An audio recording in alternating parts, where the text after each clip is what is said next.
দর্শক, ডিকোয়ারভেন্ট টেনোসাইনোভাইটিস বা ডিকোয়ারভেন্ট টেনোভেজাইনাইটিস দুইটাই হচ্ছে আমাদের থাম্বের খুব কমন একটা সমস্যা।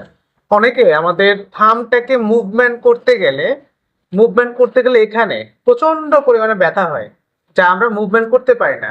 অনেকে তবজি যখন গুনতে চায়, যারা বয়স্ক লোকেরা দেখে পারতেছে না। মায়েরা হচ্ছে রান্না করতে গেলে দেখে এখানে ব্যথার জন্য মুভমেন্ট করতে পারতেছে না। যে কোনো কাজে আমাদের হ্যাম্পার হয়। সো এটা কেন হয়? যখন আমাদের থাম্ব বা আমাদের বৃদ্ধাঙ্গুলির মুভমেন্ট যে কাজে বেশি হবে, অনেকে কাপড় মোছড়ায়, অনেকে হচ্ছে ওভার ইউজ করে, তসবি গুনে যারা হচ্ছে নামাজি যারা আছেন, অনেকে শুয়ে শিলি করে যারা, অনেকে হচ্ছে রান্না বান্না করেন, তাদের এই সমস্যাটা বেশি হয়। মোদ্দা কথা, থাম্বের কাজ বা বৃদ্ধাঙ্গুলির কাজ বেশি হলে এই সমস্যা হয়। করণীয় কি? মূলত এখানে কি হয়, দুটো টেন্ডন, যেটাকে আমরা অ্যাবডাক্টর পলিসিস লঙ্গাস এবং এক্সটেন্সর পলিসিস ব্রেভিস বলি, এইটার জাংশনে আমাদের ইনফ্লামেশন হয়, প্রদাহ হয়, যার ফলে রোগীর প্রচন্ড ব্যথা হয়, ফুলে যায়, মুভমেন্ট রেস্ট্রিকশন হয় এবং কষ্ট হয়। এই ভদ্রলোকের ঠিক তেমন একটা সমস্যা হয়েছিল।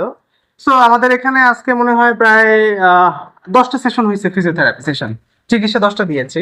10 সেশনে তার ইমপ্রুভের মাত্রা ম্যাসিভ ইমপ্রুভ হয়েছে। কি সমস্যা হয়েছিল আমরা তার মুখ থেকে শুনলেই বুঝতে পারবো। ভাই, আসসালামু আলাইকুম। ওয়ালাইকুম আসসালাম। কি হয়েছে আপনার, একটু দেখায় বলেন তো। আমার এই, হাতে ব্যথা, হাতের মুভমেন্ট করতে পারতাম না। থেরাপি দেওয়ার পরে ইনশাল্লাহ অনেকটা উন্নত হয়েছে। ব্যথার পরিমাণ কেমন ছিল আপনার মুভমেন্টে? ব্যথা যে কথা আপনি বলছেন যে কেমন কষ্টটা ছিল।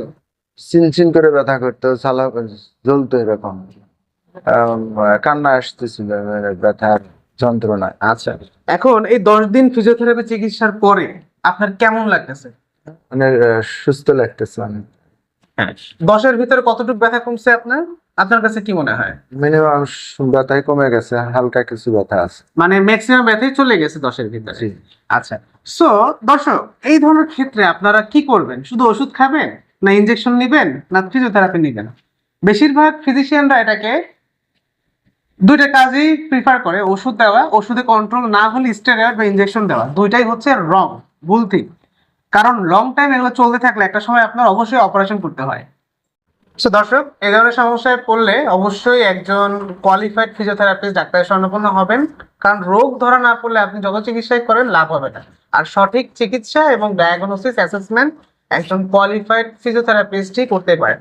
সো আবারও বলি, ভালো থাকুন, সুস্থ থাকুন, সুন্দর থাকুন, ওষুধ মুক্ত, অপারেশন মুক্ত, ইনজেকশন মুক্ত সুস্থ শরীর গড়ুন। আরেকটা তথ্য আবার আপনাদেরকে বলি, গত বছরের স্টাডি অনুসারে বাংলাদেশে প্রায় 4,80,00,000 সরকারি হিসাবে মানুষ কিডনির রোগী। এর অন্যতম প্রধান কারণ এই যে ওষুধ, ইনজেকশন। সো এই ধরনের সমস্যাতে না পড়তে চান, কিডনিটাকে ভালো রাখতে চান, ফিজিওথেরাপি চিকিৎসা গ্রহণ করুন যে কোনো ব্যথা। ধন্যবাদ সবাই।